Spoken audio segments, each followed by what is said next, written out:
Orient bell tiles studio से आप देख रहे हैं एबीपी न्यूज। नमस्कार, मैं हूं चित्रा त्रिपाठी। शाम के 5 बजने वाले हैं। एबीपी न्यूज पर वक्त है सबसे बड़े डिबेट शो महादंगल का। ईरान के खिलाफ इजराइल ने जो सैन्य अभियान शुरू किया था उसका आज 5वां दिन है। 100 घंटों की इस लड़ाई में दोनों देशों ने एक दूसरे पर पूरी ताकत के साथ हमला किया है। इजराइल अपने फाइटर जेट की मदद से ईरान के सैन्य ठिकानों, परमाणु ठिकानों और गैस फील्ड पर लगातार हमले कर रहा है। हालत यह है कि इजराइल के हमलों की वजह से राजधानी तेहरान में रहने वाले लोग अपना घर बार छोड़कर जाने लगे हैं। दूसरी ओर ईरान ने भी इजराइल पर मिसाइल से जोरदार पलटवार किया है, लेकिन इसके बावजूद युद्ध में इजराइल को ज्यादा नुकसान हुआ है। इन सब के बीच माफ कीजिएगा, यहां पर आपको बताते चले, इजराइल की ओर से ताबड़तोड़ जो हमले किए जा रहे हैं उसमें ईरान को बड़ा नुकसान हुआ है, जिस तरह की जानकारी खबर निकलकर सामने आई है। इन सब के बीच अमेरिका के राष्ट्रपति डोनाल्ड ट्रंप ने आज अपने बयान से हलचल मचा दी है। वो G7 की बैठक के लिए कनाडा में थे, लेकिन अचानक उन्होंने अमेरिका लौटने का ऐलान किया। इसके साथ उन्होंने ये बयान भी दिया कि वो सीज फायर कराने के लिए नहीं बल्कि उससे भी बड़ी बात के लिए अमेरिका जा रहे हैं। ट्रंप के इस बयान को लेकर अटकलें लगने लगी हैं। क्या युद्ध में अब अमेरिका भी एंट्री करने वाला है? क्या ईरान पर इजराइल के साथ साथ अमेरिका का भी अटैक होगा? क्या ईरान में खामनेई की सत्ता खत्म होने वाली है? सवाल ईरान को लेकर भारत में चल रही राजनीति पर भी होगी। इस जंग में भारत किसके संग? लेकिन पहले ये रिपोर्ट देखिए।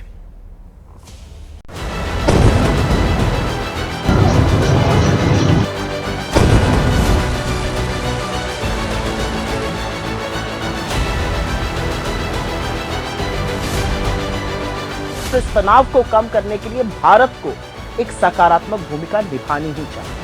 लेकिन क्या भारत खुलकर शांति बहाल करने के लिए बोलेगा, या हम एक बार फिर से अपनी नैतिक जिम्मेदारी से मुंह मोड़ लेंगे? जैसा कि संयुक्त राष्ट्र यूनाइटेड नेशंस में गाजा युद्ध विराम पर मतदान से हमने अलग रहने का निर्णय किया।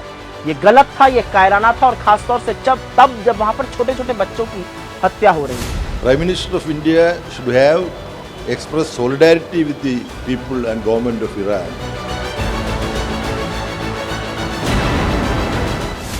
के लोग बहुत नादानी कर रहे हैं इस पर बयानबाजी करके। देश मामलों में भारत का जो स्टैंड है वो युद्ध बंद हो, शांति हो, अमन हो, इसकी कोशिश भारत की तरफ से रही है। जहाँ भी कहीं ऐसी स्थिति है, हमारी सरकार भारतीयों, विद्यार्थी हों या भारतीय नागरिक हों, उनकी सुरक्षा को सर्वोच्च प्राथमिकता देती है। यहाँ भी जो ईरान मतलब या इजराइल में शुरू हुआ है, सबसे पहले अगर कोई देश चिंतित तो भारत। इसराइल तो मुल्क पर हमले कर रहा है, ईरान पर हमले कर रहा है, और इसके पीछे पूरा अमेरिका और दीगर इस्लाम दुश्मन ताकतों का इस पर हाथ है। आयतुल्लाह खामनी मुद्दो उनकी जान को खतरा है। युद्ध का युग नहीं है, संवाद से समाधान और स्थिरता की बहाली, ये मानवता की पुकार है।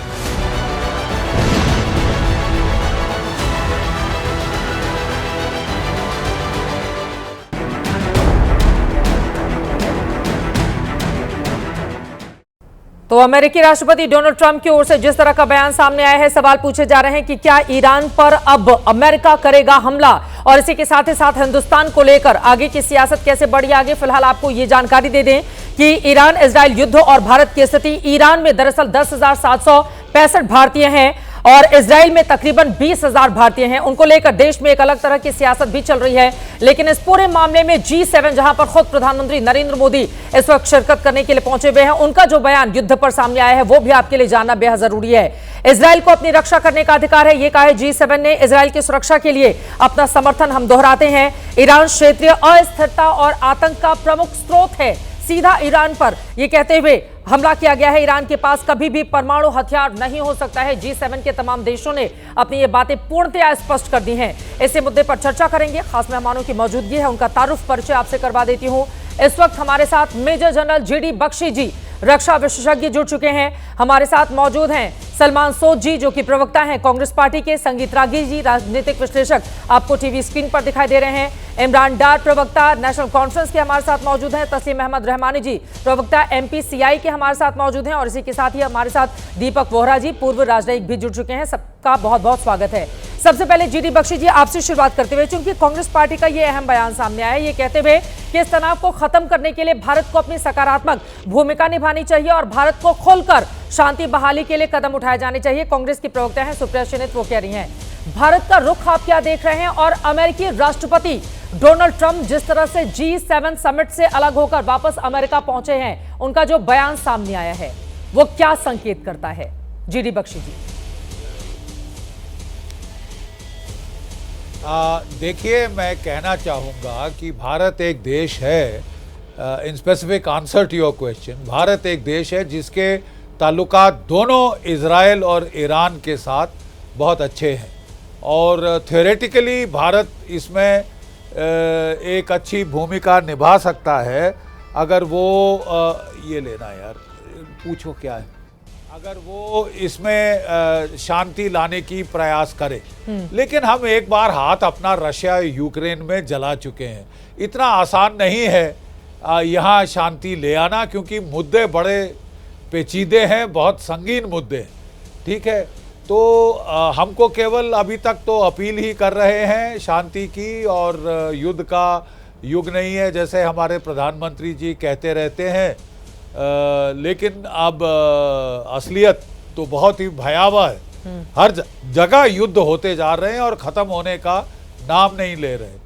तो बात देखिए यह है कि अभी तो एक दो दिन में बाद ही स्थिति क्लियर होगी, क्योंकि आज डोनाल्ड ट्रंप G7 समिट से वापस चले गए और ये कह के गए हैं कि मैं पीस टॉक करने नहीं गया हूं। बिल्कुल। तो इसका मतलब देखिए, अभी तक इजराइल अमेरिका को भी कह रहा है कि आप भी हस्तक्षेप करें, आप भी मध्यस्थता, आप भी युद्ध में ज्वाइन करें, क्योंकि जो GBU-70 जो बड़े भारी बंकर बस्टर बॉम्ब हैं 18,000 किलो के, 30,000 किलो के, वो केवल अमेरिका के पास ही हैं और उसी के पास वो बॉम्बर्स हैं B-2 बॉम्बर, B-52 बॉम्बर जो उनको डिलीवर कर सकते हैं।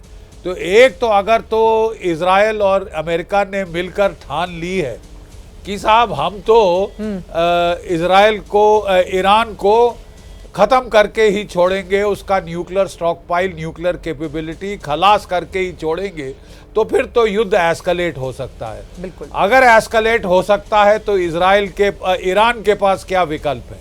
ईरान के पास विकल्प ये है कि वो केवल एक विकल्प है, या तो आत्मसमर्पण या वो युद्ध को वाइडन करे, और ज़्यादा चांसेस हैं कि वो फिर सऊदी अरेबिया, अगर वो डेस्परेट हो जाता है अपने सर्वाइवल के लिए, तो वो सऊदी अरेबिया की ऑयल फैसिलिटीज़ पे, अरब में ऑयल फैसिलिटीज़ पे, गल्फ ऑफ हॉर्मूज पे, ऑयल टैंकर्स पर इनडिस्क्रिमिनेट अटैक्स कर सकता है। वो तो डूबेगा। स्ट्रैटेजी होगी हम तो डूबेंगे सनम, तुमको भी ले डूबेंगे, यानी कि पूरी दुनिया में एक इकोनॉमिक क्राइसिस पैदा करना, ऑयल की प्राइस को 120 बैरल के ऊपर ले जाना, ये काफी जो है एक रिसेशन पैदा कर सकता है दुनिया की ग्लोबल इकोनॉमी। ये बहुत बड़ी तो बात आपने कही है कि इजराइल, ईरान प्रतिदिन लगभग 34 लाख बैरल तेल का प्रोडक्शन करता है और संघर्ष से कई देशों में तेल आपूर्ति पर इसका सीधा असर देखने को मिलेगा। देश के भीतर भी सियासत है जिसको लेकर मैं चर्चा करूंगी, लेकिन एक एक टिप्पणी अमेरिकी राष्ट्रपति डोनाल्ड ट्रंप के बयान पर ले लेती हूं। दीपक वोरा जी, ट्रंप जो कहकर गए हैं उसके मतलब मायने क्या समझे जाए? बहुत बहुत धन्यवाद मैम, बहुत अच्छा लगता है जब आपके साथ होता हूँ, बहुत कुछ सीखता हूँ। अभी मैंने जनरल बख्शी साहब की बात सुनी है, इसका आर्थिक असर तो पड़ेगा, भारत पर नहीं पड़ेगा इतना, क्योंकि हम तेल नहीं खरीदते हैं ईरान से, जब से ईरान पे प्रतिबंध लगे, तो हम पर कोई खास फर्क नहीं पड़ेगा। लेकिन हाँ, कुछ ऐसे देश हैं जो एक्सपोज्ड हैं ज़्यादा ऑयल के लिए, ग्रेन फूड के लिए। आप जानते हैं रूस यूक्रेन युद्ध के कारण भी वहाँ पर कीमतें बढ़ी हैं।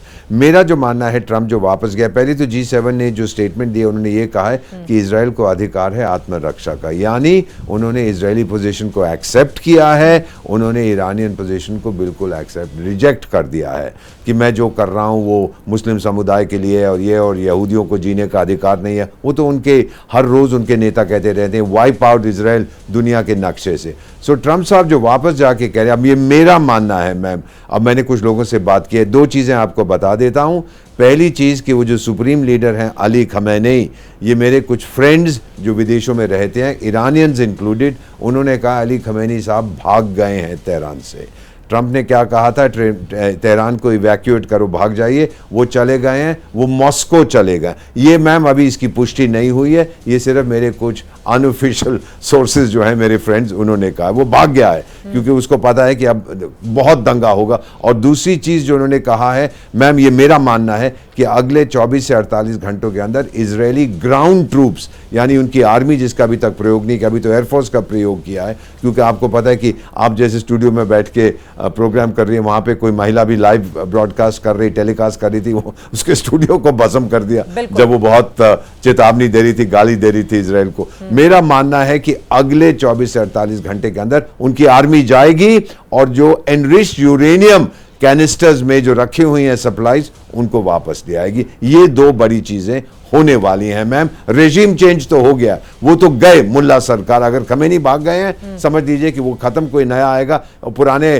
शाह रजा पहलवी का बेटा हो या कोई और हो। रेजिम चेंज अमेरिका एक्सेप्ट करेगी और मैम जब रिकंस्ट्रक्शन होगी वहां पर अमेरिकन कंपनीज करेंगी और ईरान का तेल जो बाहर निकलेगा जैसे इराक में था, अमेरिका उसको कंट्रोल करे। लेकिन ये तो बहुत दूर की आगे की बात आप बता रहे हैं। आपने कहा कि खामनेई भाग गए हैं, हालांकि अभी ऑफिशियली इसके कंफर्मेशन का हमें इंतजार करना होगा, लेकिन कई बार दीपक जी ने जो जानकारी दी वो सही भी साबित हुई है। लेकिन फिलहाल अब आगे क्या होगा? जिस स्टूडियो में एंकर के सामने अचानक से धमाका हुआ, वो तस्वीरें भी हम अपने दर्शकों को दिखा चुके हैं। एक एक करके सभी की टिप्पणी तस्लीम अहमद रहमानी साहब आपके पास आते हुए, आप यहां पर हम देख पा रहे हैं कि किस तरह से हिंदुस्तान के भीतर भी अब अलग अलग प्रतिक्रिया सामने आ रही है। मौलाना कल्बे जवाद हैं, शिया धार्मिक नेता हैं, उनकी ओर से कहा जा रहा है इजराइल ईरान पर हमले कर रहा है, अमेरिका के साथ ईरान के लिए साजिश रच रहा है, खामनेई की जान को खतरा है, मोहल्ले की मस्जिदों से लोग दुआ करें। क्या सहमत हैं आप उनकी बात पर?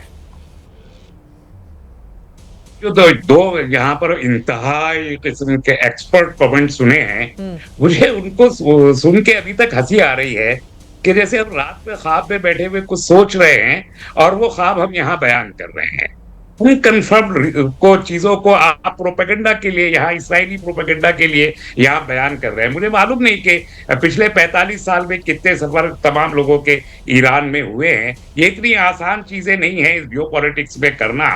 हम देख रहे हैं और हमको भी मालूम है बहुत सारी चीजें, अंदर से मालूम है, सैकड़ों लोगों से बात भी क्या हम लोगों की हुई है, पूरी नजर हमारी मामलात पे है। ट्रम्प साहब के जिस बयान की आप बात कर रही हैं, ये कोई नया बयान नहीं है और इस पे आप दुनिया और पूरा मीडिया हैरान है। ट्रम्प साहब कब से नहीं कह रहे, पिछले 2 महीने से कह रहे हैं कि हमारी बात, हमारी शराइत पे आप अपना एग्रीमेंट को, न्यूक्लियर के एग्रीमेंट को तस्लीम कर लीजिए, नहीं तो हम आपको फूंक के रख देंगे, हम आपको जला देंगे, हम आपको भस्म कर देंगे। ये बात 2 महीने से कही जा रही है, आज उसका इरादा है। तो इट्स नथिंग न्यू। लेकिन आपको ये बात याद रखनी चाहिए कि आज तो आप कह रहे हैं कि न्यूक्लियर पावर हम बनने नहीं देंगे ईरान को किसी भी सूरत। ठीक है, आप ना बनने दीजिए, आपके अंदर रोक ताकत है, आप रोकिए। लेकिन आज आपके पास बहाना है ईरान को रोकने का, न्यूक्लियर पावर होने की वजह से। 1980 में कौन सा बहाना था, जब यही सारी जो एलाइड फोर्सेस थी जिन्होंने फर्स्ट वर्ल्ड वॉर को जन्म दिया था, वही एलाइड फोर्सेस अरबों के साथ मिलकर 23 मुल्कों का एलाइंस बना के 1980 में आपने 8 साल उसी एक बिल्कुल ही new natal kind of regime को आपने तोड़ने की कोशिश की थी। वो आपसे टूटा नहीं। 8 साल जंग आपने ईरान के खिलाफ 23 मुल्कों के महाज ने जारी की थी, वो टूटा नहीं। आज आप कह रहे हैं कि एक न्यूक्लियर बम में वो उठा के ले जाएगा। अरे हाँ, आपको 250 लोग छुड़ाने में आज 20 महीने लग गए, एक आदमी को आप छुड़ा नहीं सके। आपने या तो लाशें उठाई उनकी एग्रीमेंट के तहत, या आपने उनसे नेगोशिएटेड डील के तहत अपने लोग छुड़ाए। उन सुरंगों के नीचे से एक आदमी आज तक नहीं ले सके आप, और सारे अमेरिका और इसराइल और सबके आपके हथियारों के बावजूद। आज आप कह रहे हैं कि उनके जो न्यूक्लियर इक्विपमेंट जमीन के नीचे 80 फीट नीचे रखा है, आप उसको निकाल लेंगे। तो निकाल लीजिए। कोई, मैं कहता हूं कि हमको रियलिज्म की तरफ चलना चाहिए। इंडिया का बहुत अच्छा दोस्त है इसराइल, अब हुआ है। ईरान हमारा हजारों साल से दोस्त है और इसराइल की दोस्ती भी रखी है, मुझे कोई इशू नहीं है ईरान की दोस्ती से। अगर देश को फायदा है तो इसराइल हो या ईरान हो, देश को फायदा होना चाहिए। लेकिन अगर आप इस्लामोफोबिक पॉलिसी के तहत अपने मुल्क की फॉरेन पॉलिसी को चलाना चाहते हैं तो मैं ये कहना चाहता हूं कि आप देश हित नहीं कर रहे। ठीक है, ये वक्त है जहां नॉन अलाइंड मूवमेंट को खड़ा करके भारत को उसकी क़यादत करनी चाहिए। तब हम रूस और यूक्रेन में भी अहम भूमिका निभा सकते हैं, तब हम ईरान और इसराइल में और गजा और इसराइल में भी भूमिका निभा सकते हैं। सलमान सोज साहब, मैं फौरन आपके पास आ रही हूँ। एक बात बिल्कुल ये बड़ी बात आपकी ओर से कही गई है, आप कह रहे हैं कि कुछ लोगों को इस्लामिक फोबिक ये बीमारी से आप संबोधित कर रहे हैं और उसके जरिए। संगीत रागी जी, ऐसा ही है क्या? एक बार जल्दी जल्दी बाकी लोगों की मैं टिप्पणी ले लेती हूँ, उसके बाद मैं फिर क्रॉस क्वेश्चन करूंगी। संगीत रागी जी, आप लोग भी इससे पीड़ित हैं? देखिए चित्रा जी, बहुत हैरानी की बात है, भारत की मस्जिदों से ईरान के पक्ष में आवाज़ उठाई जा रही है। ये क्या है भाई? क्या हमारा लेना देना है? एक रेजिम ईरान के साथ संभव हो सकता है, हम प्रिंसिपल आधार पर बात कर सकते हैं, लेकिन इस्लाम के आधार पर आप भारत के अंदर भारत की मस्जिदों से वहां के खुमैनी के पक्ष में आप आवाज उठाएं, अल्लाह ताला से प्रेरणा मां कहें कि आप उन पर कृपा करें, ये क्या है? तो ये आपके अंदर का जो चरित्र है ना, वो दिख रहा है। एक दूसरी बात, ये निश्चित तौर पर दोनों हमारे मित्र हैं, लेकिन कई बार होता है कि बेटर और बेस्ट के बीच में तुलना की जाती है। हर क्राइसिस पे इजराइल आपके साथ रहा है, इस ऑपरेशन सिंदूर के समय भी। बिल्कुल 1971 वॉर के समय ईरान जो है वो खुल करके पाकिस्तान को मिलिट्रली और डिप्लोमेटिकली सपोर्ट करते रहा है। ये और बात है कि OIC के कई रेजोल्यूशंस पर, चूंकि वहां पर कंसेंसस बहुत जरूरी है, ईरान ने आपको साथ दिया है, इसमें कोई दो राय नहीं है। लेकिन यदि हम खुल करके ये कह सकते हैं तो मुझे कहने में ये कोई गुरेज नहीं है कि हमास और हिजबुल्लाह ये इस्लामिक आतंकवाद की ही पैदाइश है। यदि आप कह रहे हैं कि हम ज्यूज स्टेट को रहने ही नहीं देंगे, तो उसको रेट्रिब्यूशन का पूरा अधिकार है। वो जो भी करना चाहता है वो करने के लिए यदि वो सक्षम है तो उसे करना ही चाहिए। मैं ये नहीं कह रहा हूं यदि ये अरब वर्ल्ड एक ज्यूज स्टेट को एक्सेप्ट नहीं कर सकते, ये तो इंटॉलरेंस की इंतहा है। और आपने तो सब लोगों ने मिलकर के मारने की कोशिश की थी। आज इजिप्ट कहां पड़ा हुआ है? कैंप डेविड समझौता करना पड़ा मजबूरी में, क्योंकि इजिप्ट की पूरी पिटाई हुई। जितने जॉर्डन वगैरह आज जो साथ खड़े आ रहे हैं, वो एक समय सारे के सारे इजराइल के साथ 1967 में लड़ रहे थे। ठीक है, तो आज जाकर के इस अरब वर्ल्ड के अंदर, इस पूरे सेंट्रल एशिया के अंदर आज चाहता है, ईरान चाहता है कि वो आका बनकर के खड़ा हो, तुर्की चाहता है वो आका बनकर के खड़ा हो, सऊदी अरब एक अलग नेतृत्व चाहता है, और पाकिस्तान मुस्लिम देश का। तो ये चार बड़े नए गुर्गे हैं, अब इन चारों के बीच में चल रहा है। मतलब और खलीफा बनने की लड़ाई है। एक मामला तो तय है। आज ये ठीक है कि अरब बिल्कुल लीडरशिप की भी लड़ाई है, बिल्कुल लीडरशिप की लड़ाई है, लेकिन अरब के कंट्री जो है आज के दिन में, कतर हो, सऊदी अरब हो, UAE है, ये सब अमेरिका के साथ हैं, वे कोई भी ईरान के साथ नहीं है। उसके पीछे की वजह भी है ना, सऊदी अरब, UAE, बहरीन अब्राहम समझौते के तहत ये लोग इजराइल से जुड़े हुए हैं और इसी वजह से तटस्थ रहना ये ज्यादा पसंद कर रहे हैं। लेकिन यहां पर आपने ये जिक्र किया कि हिंदुस्तान की मस्जिदों से या हिंदुस्तान का मुसलमान ईरान को लेकर इतना भावुक या पजेसिव क्यों हो रहा है? तो जो शिया मुस्लिम है वो अपने आप को एसोसिएट करते हैं। इस सवाल का जवाब मैं आपसे लूंगी, लेकिन सलमान सोज जी, अब आपके पास आते हुए, भारत सरकार की ओर से जो भी बयान सामने आ रहा है, प्रधानमंत्री मोदी खुद बोल रहे हैं ये युद्ध का वक्त नहीं है, उनकी ओर से कल ही ये बयान दिया गया था, बार बार उस बात को हर अंतर्राष्ट्रीय मंच पर वो उठाते हैं। लेकिन अभी तक इजराइल और ईरान के संदर्भ में जो भी हमारे कदम या बयान है, वो कांग्रेस पार्टी को नाकाफी नजर क्यों आते हैं? चित्रा जी, देखिए, मुझे माफी दीजिए, मैं आपकी आवाज मुझे क्लियरली नहीं आई, लेकिन जो मैंने अभी तक डिस्कशन सुना, क्योंकि मैं बाकी लोगों को सुन रहा था, तो मैं आपको थोड़ा सा, अगर हम सिर्फ इस रीजन का देखें कि क्या इश्यूज हैं, कि इंडिया के लिए क्यों इंपॉर्टेंट है, कांग्रेस पार्टी जो देखती है वो इंडिया के पर्सपेक्टिव से देखती है कि इंडिया के लिए क्या इंपॉर्टेंट चीज है। ये वो रीजन है जो हमारे एक हिसाब से नेबरहुड का रीजन है, और यहाँ पे अगर हालात ठीक ना रहे, उससे हिंदुस्तान के लिए एक हिसाब से हिंदुस्तान के लिए ठीक नहीं है अगर इस रीजन में हालात ठीक ना हो। दूसरी बात यह है कि मैं जनरली तो बख्शी साहब से ज्यादा एग्री नहीं करता हूं, लेकिन इनसे मैं आज एग्री करता हूं इस बात पे कि इन्होंने सही कहा कि इंडिया के रिलेशंस बहुत, इजराइल के साथ भी और ईरान के साथ, दोनों मुल्कों के साथ बहुत अच्छे रिलेशनशिप इन दोनों मुल्कों के साथ रही है। और इंडिया का अब क्या रोल होना चाहिए ऐसी क्राइसिस में, इसमें कोई शक नहीं कि ये बहुत मुश्किल चीज है ऐसे हालात में किसी की मतलब सीज फायर कराना, ये कराना। लेकिन जिस तरह से मोदी गवर्नमेंट चल रही है वो इंडिया के लिए ठीक नहीं है, क्योंकि इंडिया की लॉन्ग स्टैंडिंग पॉलिसी रही है और हमारी जो एक हमारा जो वैल्यू सिस्टम है वो ये है कि हम वायलेंस को बर्दाश्त नहीं करते। हम चाहते हैं कि डायलॉग और डिप्लोमेसी से काम हो, जंगों से काम हो, क्योंकि जंग का जो नतीजा होता है वो कभी भी ठीक नहीं रहता। और इस वक्त तो हमारे दो एक हिसाब से दोस्त हैं मुल्क, वो लड़ रहे हैं। इसमें इंडिया जैसे मुल्क का रोल ज्यादा है बनिस्बत उनका जो एक ही साइड के लोग हैं। चलिए देखिए, अमेरिका है वो इजराइल के साथ है, इसमें कोई शक नहीं, बहुत दुनिया की सबसे ये सुपर पावर है। लेकिन इंडिया का भी रोल है, इंडिया कोई छोटा मुल्क नहीं है। जिस तरह से मोदी सरकार यूनाइटेड नेशंस में एब्सटेन करती है सीज फायर के लिए, सीज फायर ये नहीं कि आप कुछ किसी को सपोर्ट कीजिए, बस कि आप जंग मत कीजिए। आप अगर उसमें भी एब्सटेन करते हैं तो आप इंडिया का जो वैल्यू है, इंडिया की जो ताकत है वर्ल्ड में, उसको आप कम करते हैं। लेकिन मुझे लगता है कि वो इसका रीजन ये है कि जब आप मणिपुर में भी कुछ नहीं कर पाते तो आप बाहर क्या करेंगे। तो मुझे लगता है इंडिया की क्रेडिबिलिटी इससे कम होगी अगर हम अपनी आवाज को ऊंचा ना करें और कहें कि हमें इस पर, देखिए जनरल बख्शी ने कहा कि हमें अपनी आवाज ऊंचा करते हुए किसको क्या समझाना है। हाँ, वही मैं यही कह रहा था कि जनरल बख्शी ने कहा कि बहुत हालात खराब हैं, पूरी दुनिया में हालात खराब हैं, जंग पे जंग हो रही है, सही कह रहे हैं।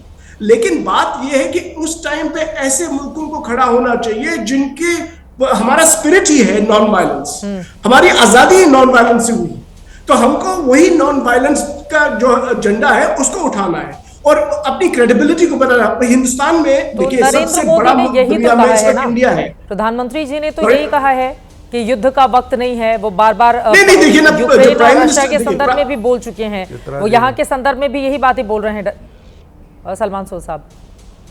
नहीं, देखिए जो प्राइम मिनिस्टर का मैं ये कहूंगा कि प्राइम मिनिस्टर सेल्फी डिप्लोमेसी में, हग डिप्लोमेसी में, सबको गले मिलना, उसमें बहुत बिलीव करते हैं। लेकिन डिप्लोमेसी जो होती है जिसमें हार्ड वर्क, कंसिस्टेंट एफर्ट, जिसमें आप किसी स्टैंड लेंगे कहीं पे, आप ऐसा थोड़ी कर सकते हैं कि आप किसी चीज पे स्टैंड ही नहीं लेंगे। हमारा क्या, वही तो मैं पूछ रही हूँ, हमारा स्टैंड किसके साथ होना चाहिए? आप खोल के बताइए, कांग्रेस पार्टी क्या कह रही है, हमारा स्टैंड किसके साथ होना चाहिए? ईरान के साथ होना चाहिए, इजराइल के साथ होना चाहिए, क्या होना चाहिए हमारा स्टैंड? मैं बताता हूं, हमारा स्टैंड सिंपली ये होना चाहिए कि ये जो जंग करते हैं, जंग करने किसी भी इशू का अगर आपको डिसएग्रीमेंट है, आप जंग शुरू कीजिए, वो ठीक नहीं है। हिंदुस्तान उसके साथ नहीं रह सकता, क्योंकि उससे, बाय द वे, इसका इम्पैक्ट मैं आपको इस तरह से भी बताऊं कि इसका इम्पैक्ट कितना खतरनाक है हमारे लिए। पहली बात है, जो अभी हमारे दोस्त बात कर रहे थे मिडिल ईस्ट की, अरब मुल्कों की वगैरह, आपने यूएई की भी बात की। उनको शायद ये नहीं पता होगा कि यूएई में मेजॉरिटी पॉपुलेशन इंडियंस की है। 40% पॉपुलेशन यूएई की जो है वो इंडियन है। सबसे बड़ा ग्रुप जो यूएई में है वो केरला वालों का है, मलयाली ग्रुप जो है वो लोकल अमीराती से भी ज्यादा है, इनको शायद ये पता नहीं। और जो रेमिटेंसेस जाती हैं इंडिया, हर साल तकरीबन $100 बिलियन जाते हैं। तो यहाँ पे जो तकरीबन 1 करोड़ लोग रहते हैं इस रीजन में, आप उनको छोड़ देंगे? उनका हमें नहीं सोचना है? इसीलिए इंडिया के नेशनल, अभी तो यूएई ने ही अपने आप को अलग कर रखा है इस पूरे मामले से। वो तटस्थ रहना चाहते हैं क्योंकि इजराइल के साथ उनके कुछ समझौते हैं जो आगे बढ़ रहे हैं। इमरान डार साहब, जो बातें आपने कही हैं वही बातें तो नरेंद्र मोदी ने भी कही है ना। मुझे बस ये समझ में नहीं आ रहा है, अब माफ कीजिएगा सलमान सोद साहब, इमरान डार जी उसके बाद मैं फौरन आ रही हूँ। सलमान सोद साहब, ये समझ में नहीं आ रहा है कि हमें किसके साथ खड़ा होना है। मोदी भी वही कह रहे हैं, युद्ध का समय नहीं है, और दो देश अगर लड़ना चाहते हैं, देखिए यहां पर भारत पाकिस्तान के संदर्भ में भी क्या किसी तीसरे देश की कोई भी बात, अगर जब हमने पाकिस्तान के भीतर हमला किया, कोई भी देश कितना भी कहे कि युद्ध नहीं होना चाहिए, आपको हमला नहीं करना चाहिए, उसने अगर गलत किया है तो हमला करके उसका बदला लेना यह हमारा अधिकार है। इजराइल के संदर्भ में वही बातें कही जा रही हैं, क्योंकि अगर आप कहेंगे कि सभी यहूदियों को रहने का हक ही नहीं है, बिल्कुल उनको उस हिस्से को खाली कर देना चाहिए। हाँ, आप ये कह रही हैं कि इजराइल ने अगर इंडिया को सपोर्ट किया, इंडिया ने बहुत देर से सपोर्ट किया इंडिया को, वो, लेकिन देखिए अगर जो ये पिछला एपिसोड हुआ ऑपरेशन सिंदूर के टाइम में, अगर सिर्फ एक मुल्क, और वो मुल्क एक हिसाब से जो दुनिया में इस वक्त एक हिसाब से पराया मुल्क हो गया, अगर एक मुल्क आपको सपोर्ट करता है वो आपके लिए काफी नहीं है, आपको पूरी दुनिया से सपोर्ट लेना है। ये नहीं हो सकता कि आप सिर्फ एक मौका लेंगे बस उन्हीं के साथ रहेंगे। डिप्लोमेसी भी वो नहीं होती है, फॉरेन पॉलिसी वो नहीं होती। फॉरेन पॉलिसी होती है कि आप ज्यादा से ज्यादा मुल्कों में अपनी बात पहुंचाए और उनको अपने साथ रखें, उनको अपनी लाइन पे लाए। और हमारी लाइन ये है, देखिए कल को आप कहेंगे कि भाई चलो गाजा की बात करते हैं, गाजा क्योंकि गाजा इस वक्त टॉपिकल है, तो अगर आप किसी ऑक्यूपाइड एरिया में जाएंगे उस पर हमला करेंगे तो फिर हम कल को ये पाकिस्तान वाले या चीन वाले हमारे ऑक्यूपाइड एरियाज में हैं, हमको वो एक्सेप्ट कर लेना चाहिए क्या? वो हम नहीं कर सकते एक्सेप्ट। उसी तरह से हम किसी और का ऑक्यूपाइड एरिया में रहना वो भी एक्सेप्ट नहीं कर सकते। हमें थोड़ा सा क्लैरिटी होनी चाहिए कि हम कहां जा रहे हैं, मतलब हम किसके साथ खड़े होना चाह रहे हैं। इस सवाल का जवाब मैं आगे आपसे लूंगी। इमरान डार जी की प्रतिक्रिया ले लेती हूं, क्योंकि ईरान में पढ़ रहे 1200 कश्मीरी स्टूडेंट्स फंसे हुए हैं, जिसको लेकर बार बार उनकी पार्टी की ओर से चिंता जाहिर की जा रही है। क्या भरोसा मिला है? क्योंकि बार बार ये सवाल पूछे जा रहे हैं कि जितने भी हमारे विद्यार्थी अलग अलग मुल्कों में फंसे हुए हैं, चाहे इजराइल हो या फिर ईरान हो, उनकी घर वापसी सुरक्षित तरीके से सुनिश्चित करने के लिए सरकार क्या कर रही है? इसको लेकर बात कहां तक बढ़ी है आगे, इमरान डार साहब? देखिए, इसमें उमर साहब बहुत ही कल से लगे हुए हैं एंड वो टच में है मिनिस्ट्री ऑफ एक्सटर्नल अफेयर्स से, और उसका नतीजा आज हमको देखने को मिला है, जिसमें थोड़ा इवैक्यूएशन स्टार्ट हुआ है। एक ओम सिटी करके है ईरान में, जो कि एक रिलीजियस सिटी है। तो हमारे पास इंफॉर्मेशन है बहुत सारे कश्मीरी स्टूडेंट्स, मुझे लगता है कि 1000 के ऊपर 1200-1400 कश्मीरी बच्चे वहाँ ईरान में अभी डिफरेंट कॉलेजेस में पढ़ाई कर रहे हैं। एक इवैक्यूएशन प्रोसेस स्टार्ट हुआ है। अभी एक मैसेज आई है जिसमें तकरीबन 90 कश्मीरी स्टूडेंट्स को इवैक्यूएट किया गया है, आर्मीनिया भेजा गया है। यहाँ के जो उनके पेरेंट्स हैं बहुत ही परेशान हैं, और we are thankful to ministry of external affairs के दे आर वेरी प्रोएक्टिव, और उन्होंने आज इवैक्यूएशन स्टार्ट किया है। और हम उम्मीद करते हैं कि जितने भी कश्मीरी बच्चे वहाँ पढ़ाई कर रहे हैं और जो इस टाइम पे इवैक्यूएट करना चाहते हैं, उनको जल्द से जल्द, सिर्फ कश्मीरी नहीं पूरे हिंदुस्तान के जितने भी बच्चे या जितने जो पिलग्रिम्स वहां पर गए हुए हैं, क्योंकि एक होली सिटी है शिया बरादरी के लिए, तो बहुत सारी होली प्लेसेस हैं वहां पर। तो उन जगहों के साथ यहाँ के जो एहसास जुड़े हुए हैं, सेंटिमेंट जुड़े हुए हैं, तो होली प्लेस फॉर शिया मुस्लिम। तो ये लाजमन है कि जो शिया कम्युनिटी है उनको उन एरियाज के बारे में they are concerned about those areas, क्योंकि एक रिलीजियस सेंक्टिटी है इन एरियाज की।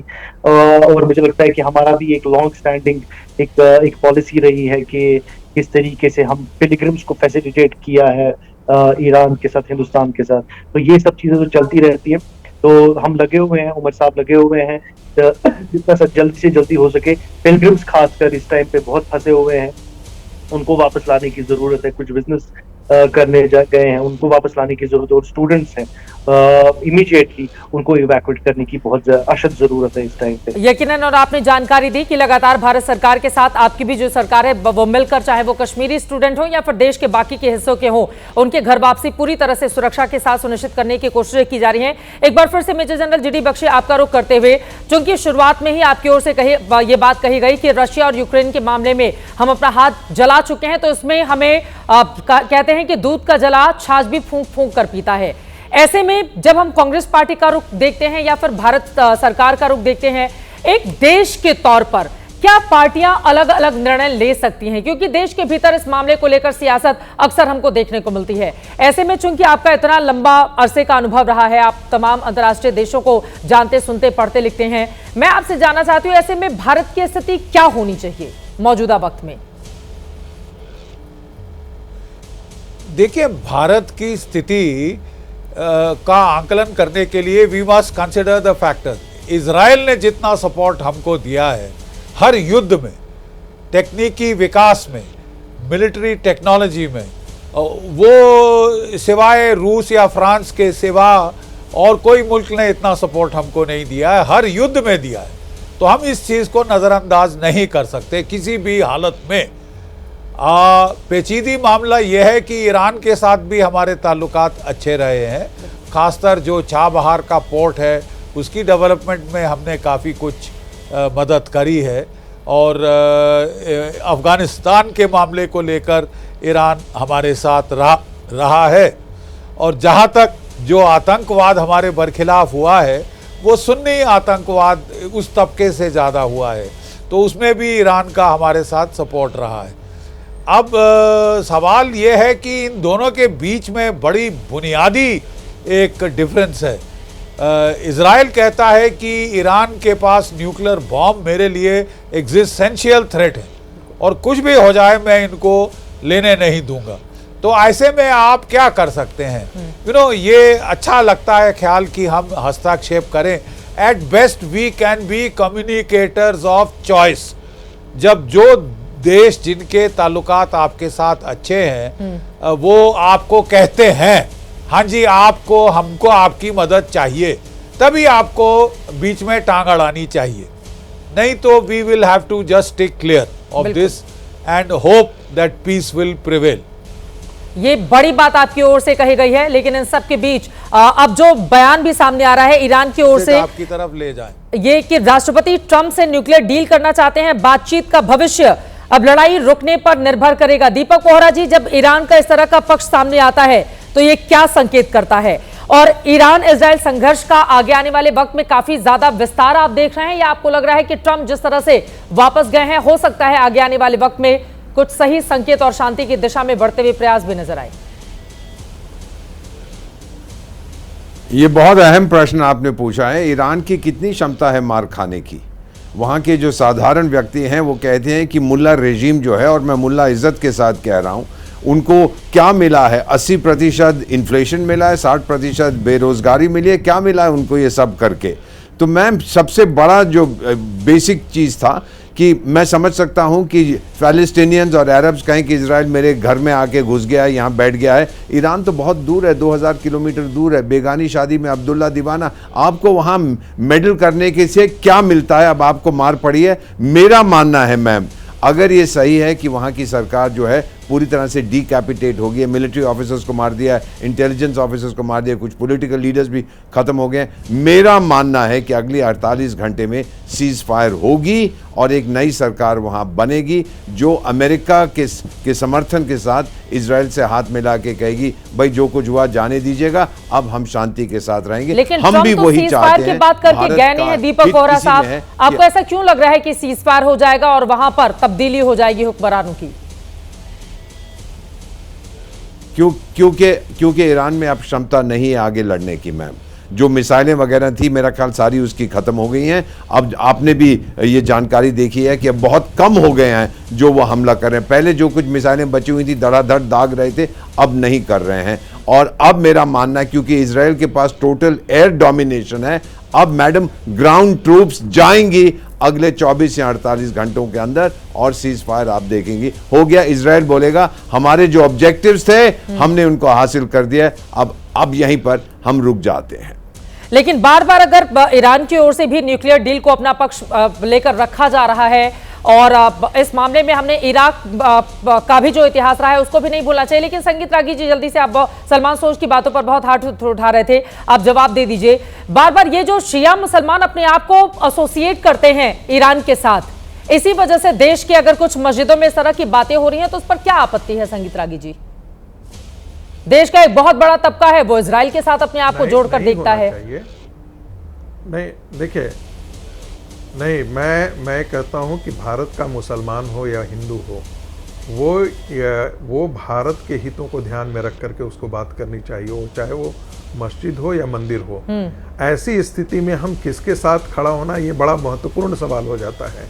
और जिसे आप कहते हैं, मैं तो कहता हूं कि एक मजबूत ईरान वहाँ चाहिए, और वो मजबूत ईरान जो अमेरिका को कहीं ना कहीं निडिल करता रहे हमेशा। एक अमेरिका समर्थित वहाँ पर सरकार हो तो भारत के हितों के लिए नहीं है, लेकिन साथ में वो एक ऐसी सरकार हो जो इजराइल के अस्तित्व को भी स्वीकार करे। यदि ईरान में एक ऐसी सरकार आ जाती है जो इजराइल के अस्तित्व को स्वीकार कर लेती है, तो आप समझ जाइए कि वेस्ट एशिया से जो जो ये पूरा जो संघर्ष है इस्लामिक रेडिकलिज्म का, हूती, हमास, हिजबुल्लाह, इन सबको कौन शरण दे रहा है? इस सबों को कौन पैट्रोनेज दे रहा है? ईरान ही तो दे रहा है। उसके कारण उस आधार पर यह कहना कि चूंकि सुन्नी मुसलमान ही हमारे यहाँ टेररिज्म में शामिल है और पूरी दुनिया के 87% जितने भी टेररिस्ट एक्टिविटीज हैं उसमें सुन्नी मुसलमान ही शामिल होता है। सुन्नी इस्लाम की व्याख्या ही उनको टेररिज्म की तरफ ले जाती है, ये मान करके चलिए।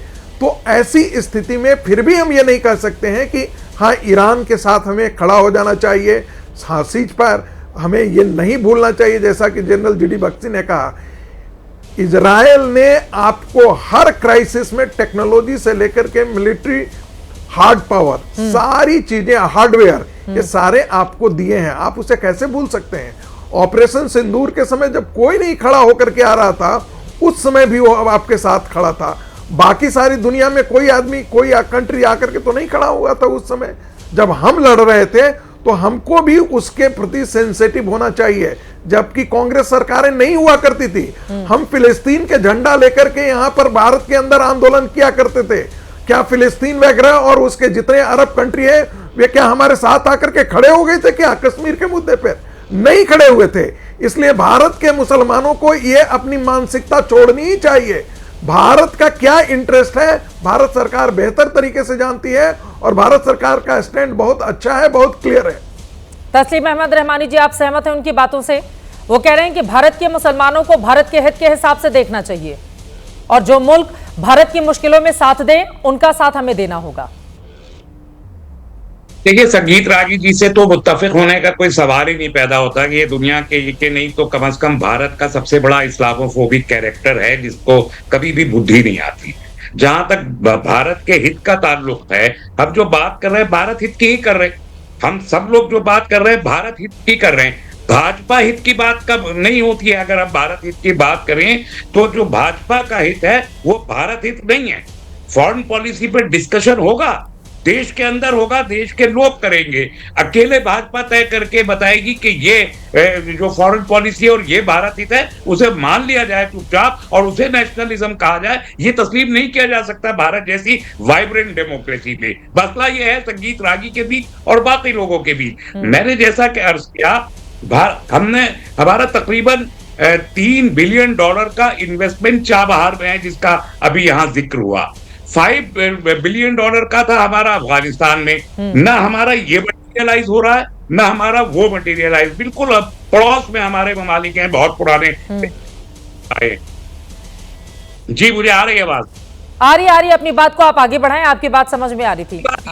इसराइल से हमारे स्ट्रेटेजिक इंटरेस्ट जहां हैं, हम उनके साथ खड़े होंगे, यकीनी तौर पर खड़े होंगे। अगर इसराइल के साथ हमारे स्ट्रेटेजिक स्टेट्स हैं तो वो भी, उसके साथ भी हम खड़े होंगे। हमें कोई उसमें परेशानी नहीं होनी चाहिए। लेकिन इसका मतलब ये नहीं है कि एशिया जब 3 मैदान के जंग के मैदान खुले हुए एशिया में, एक इसराइल ने खोल रखा है गजा के अंदर, एक रूस ने खोल रखा है यूक्रेन के साथ, एक ये नया खुल गया, चौथा हमें खोलने की कोशिश कर रहे थे यहाँ भारत और पाकिस्तान के बीच। ये सारा का सारा एशिया में क्यों हो रहा है? यूरोप की तरफ क्यों नहीं होता? 2 वर्ल्ड वॉर जो है वो हमने यूरोप की सरजमीन पर लड़ी। तीसरी जंग जो है विदाउट एनी अनाउंसमेंट हमारे रीजन में लड़ना चाहते हैं। क्यों लड़ना चाहते हैं? किसको नुकसान पहुंचाना चाहते हैं? इसलिए मैं कह रहा हूं कि आपने कहा कि किसके साथ खड़े ठीक है, मैं आपको रोकना चाहूंगी। इस वक्त ईरान से हमारे साथ फैजान, जो कि भारतीय छात्र हैं, वहां पर एक शहर में फंसे हुए हैं,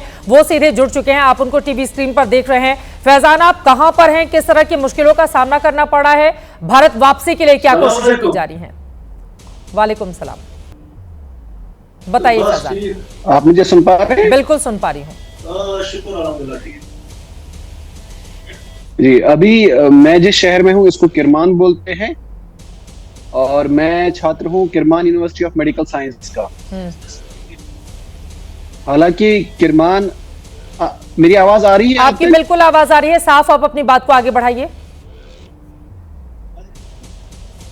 हालांकि किरमान जो है वो रिलेटिवली पीसफुल रहा इन 2-3 दिनों में जब से ये स्टार्ट हुआ, मुझे फ्राइडे मॉर्निंग से।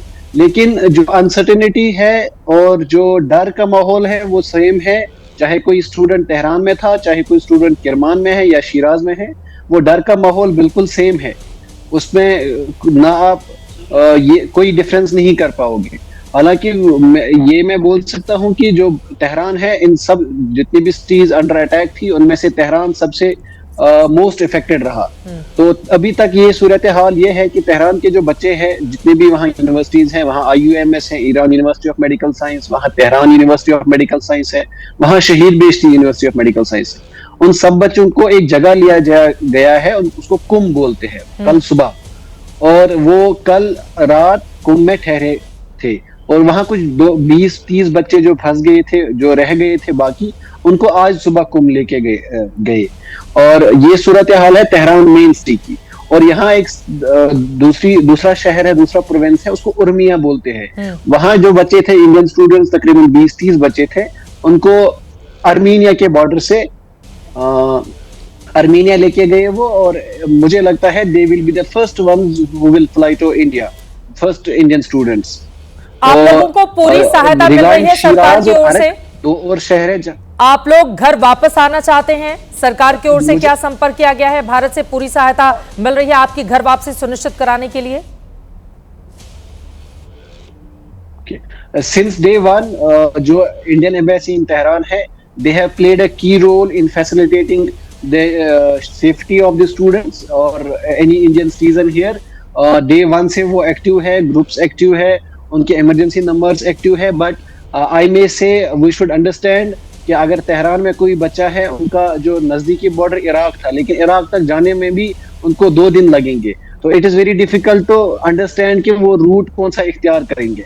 तो एज ऑफ नाउ उनको कुंभ में रखा गया है। तो मुझे लगता है since day one embassy has been playing their active role. उन्होंने यहाँ जो बच्चे हैं, इंटरनेशनल रिप्रेजेंटेटिव हैं, उनके साथ कांटेक्ट बना के रखा है। उन्होंने अपने ट्विटर हैंडल को बिल्कुल एक्टिव रखा है, इमरजेंसी नंबर्स के जरिए, ईमेल्स के जरिए। तो दे आर ट्राइंग कि they will do it, they will start the evacuation, rather they have done it for one batch of Urmia, and for us students in Kirman, हमें पहले ये बताया गया था कि हमें यज़द लिया जाएगा, जहां अभी अरक यूनिवर्सिटी और शिराज यूनिवर्सिटी के बच्चों को लिया जा रहा है। लेकिन अब हमें ये बोला गया कि वो प्लान स्टॉप होगा, वो कैंसिल होगा, शायद किरमान के नजदीकी बॉर्डर। आप पूरी तरह से सुरक्षित अपने घर वापस आए और हालात जब सुधरें तभी वहां पर जाकर अपनी पढ़ाई को आगे बढ़ाएं। हम उम्मीद कर सकते हैं कि भारत सरकार जो भी मदद हो, अलग अलग हिस्सों में जितने भी विद्यार्थी स्टूडेंट फंसे हुए हैं, सभी की तत्काल मदद की जाए। बहुत धन्यवाद फैजान आपका ABP न्यूज से जुड़ने के लिए। और यकीनन डर और दहशत का माहौल वहां पर है, लेकिन उनकी ओर से कहा गया है भारत सरकार की ओर से पूर्णतया पूरी मदद इस वक्त की जा रही है। तमाम मेहमान हमारे साथ जुड़े हुए थे जिनको लेकर हम चर्चा कर रहे थे। वक्त हमें इतने की इजाजत देता है। आप सभी का बहुत धन्यवाद चर्चा का हिस्सा बनने के लिए। अब सबसे बड़ा सवाल यह है, क्या युद्ध से शांति की दिशा में अग्रसर होंगे ये दोनों देश, या फिर आगे आने वाले वक्त में हालात और बिगड़ेंगे? हिंदुस्तान ने अभी तक बैलेंस ऑफ पावर की ये जो स्ट्रैटेजी अपनाकर रखी हुई है, ना इधर के ना उधर के, शांति में हम भरोसा रखते हैं, युद्ध का वक्त नहीं है। बार बार प्रधानमंत्री मोदी की ओर से भी ये बातें कही गई हैं। क्या इसी तरह की स्थिति आगे भी हमारी हिंदुस्तान की कायम रहेगी? हर एक जानकारी, खबर ABP न्यूज आप तक पहुंचाता रहेगा। अभी के लिए दीजिए इजाजत। देश और दुनिया की तमाम खबरों के लिए आप देखते रहिए ABP न्यूज।